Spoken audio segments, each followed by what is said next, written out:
हाय champs, मैं आपका दोस्त सीए सुनील आप सबके सामने आ गया हूं एक बहुत इंपॉर्टेंट पॉइंट लेकर। दोस्तों, अब क्योंकि बच्चों का ग्रुप 1 ऑलमोस्ट कंप्लीट हो चुका है या होने वाला होगा और ग्रुप 2 भी साइमल्टेनियसली लगभग स्टार्ट हो गया है। अब बच्चा ये कहता है कि सर मैं कैसे पता करूं कि मेरी तैयारी कैसी है, यानी कि आपको सेल्फ इवैल्यूएशन बेटा कैसे करना है अपनी तैयारी का, जो अभी तक आप सब्जेक्ट्स कर चुके हैं। मैं इसी पॉइंट्स पर आपके साथ बेटा आज डिस्कशन करने वाला हूं।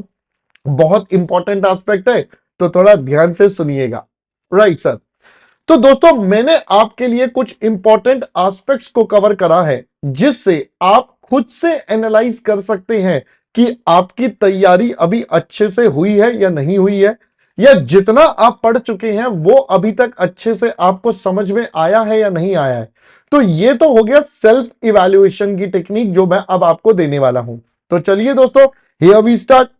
तो भाई देखो, ये इवैल्यूएशन करने के लिए मैंने आपके लिए 4 स्टेप्स बनाए हैं बेटा। सबसे पहला स्टेप है, आपको आपके जो एजुकेटर हैं उन्होंने जो पढ़ाया है उन्हीं नोट्स को बेटा आप एक बार कर लीजिए रिवाइज। रिव्यू का मतलब है आप दोबारा से एक बार अपनी नोटबुक को गो थ्रू करिए। से फॉर एग्जांपल आपने कोई एक चैप्टर लिया, उस चैप्टर के नोट्स के थ्रू जो आपको आपकी नोटबुक में बनवाए हैं या जिस भी मोड से आपको दिए गए हैं, आप उनको सबसे पहले रिव्यू कर लीजिए फॉर अ पर्टिकुलर चैप्टर जो भी आपके पास है। Once you are done with the review, उसके बाद बेटा उस चैप्टर के पास्ट ईयर पेपर्स या जो नोट्स के आपके क्वेश्चंस हैं उनको ट्राई करने की कोशिश करिए। ऑब्वियसली नोट्स के क्वेश्चन बेटा सारे तो कर नहीं पाएंगे, ऑल्दो मैं अपने सब्जेक्ट में स्पेसिफिकली बोलता हूं कि जो मैं आपको क्लास में क्वेश्चंस करवाता हूं बेटा, एटलीस्ट वो ट्वाइस आपको अपने आप करने हैं। ट्वाइस वो आपको बेटा अपने आप करने हैं क्लास के सभी क्वेश्चंस।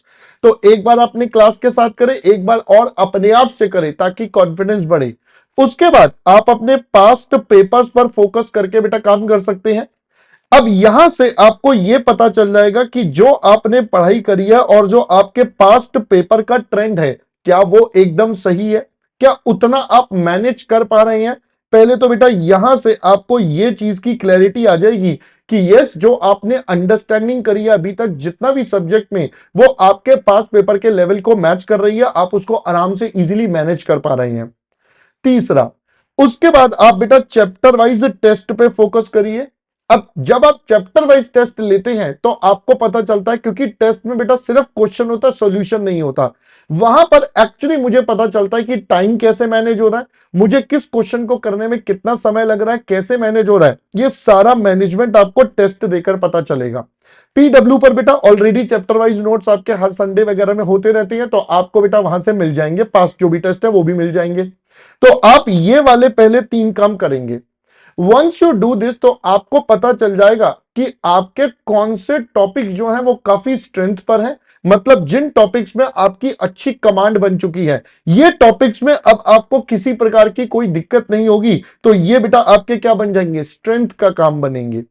अब यहीं से आपको यह भी पता चल जाएगा, ओहो ये टॉपिक्स में अभी हमारी कमजोरियां हैं। तो आपको अपने आप से सेल्फ इवैल्यूएशन मोड पर पता चल जाएगा कहां पर आपकी स्ट्रेंथ आ रही है और कहां पर वीकनेस। अरे भाई, स्ट्रेंथ की स्पेलिंग गलत हो गई है, चलो कोई नहीं सर, मैं ठीक कर देता हूं। अल्लो जी बेटा, ये स्ट्रेंथ की स्पेलिंग भी ठीक हो गई। तो अब आपको पता चल जाएगा आपकी स्ट्रेंथ और वीकनेस। अब based on your strength and weakness you can design your approach further. भाई जो जो वीकनेस है इनको दूर करने के लिए हमें क्या करने पड़ेंगे, एफर्ट्स लगाने पड़ेंगे। और जो जो स्ट्रेंथ है, अच्छी बात है, इसको स्ट्रेंथ कंटिन्यू रखना है। अब इसका यह मतलब नहीं है कि स्ट्रेंथ हो गई है, ये तो टॉपिक अच्छे से आ गया तो इसको छोड़ दो ना, बेटा इसको कंटिन्यू रखना है। इसके ऊपर थोड़ा थोड़ा रेगुलर टाइम पर रिवीजन करते रहें ताकि ये आपकी स्ट्रेंथ एक्चुअली में स्ट्रेंथ बनी रहे, इसमें किसी प्रकार की कोई और दिक्कत ना आए। तो इस तरीके से आप अपने आप को सेल्फ इवैल्यूएट कर सकते हैं, आपकी प्रिपरेशन अभी किस प्रकार से है। तो जल्दी जल्दी से आप भी करना शुरू कर दीजिए। अब जैसे जैसे बेटा आप ये करेंगे वैसे वैसे आपको पता चल जाएगा कहां पर आप ज्यादा हैं, कहां पर आपकी प्रॉब्लम्स आ रही हैं, और उन प्रॉब्लम्स को एड्रेस कर लीजिए ताकि आने वाले एग्जाम में आप पक्का से अपने एग्जाम्स को क्वालिफाई करें।